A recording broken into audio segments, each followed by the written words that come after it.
വയനാട് ഉരുൾപൊട്ടലിൽ സഭാ സംവിധാനങ്ങൾ ജാഗ്രതയോടെ പ്രവർത്തിക്കണമെന്ന് കേരള കത്തോലിക്ക മെത്രാൻ സമിതി.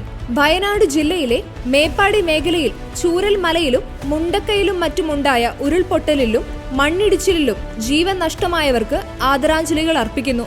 ഉറ്റവരെയും ഉടയവരെയും നഷ്ടമായവരുടെയും പരിക്കേറ്റവരുടെയും വേദനയിൽ പങ്കുചേരുകയും അവർക്കായി പ്രാർത്ഥിക്കുകയും ചെയ്യുന്നുവെന്ന് KCBC അറിയിച്ചു.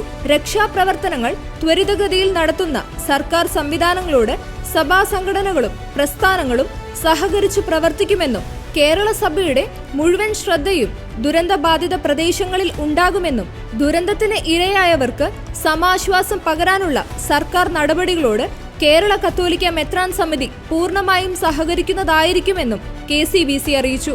ദുരിതബാധിതർക്ക് ആവശ്യമായ ഭൗതിക സഹായങ്ങൾ ചെയ്യുന്നതിനും അവരെ ആശ്വസിപ്പിക്കുന്നതിനും പ്രതിസന്ധികളെ തരണം ചെയ്യാൻ ആവശ്യമായ ആത്മധൈര്യം അവർ വീണ്ടെടുക്കുന്നതിനും വേണ്ടി ആ മേഖലയിലെ രൂപതാ സമിതികൾക്കും മറ്റു സന്നദ്ധ പ്രവർത്തകർക്കുമൊപ്പം ഒരൊറ്റ ജനതയായി നമുക്ക് പ്രവർത്തിക്കാമെന്നും KCBC അറിയിച്ചു.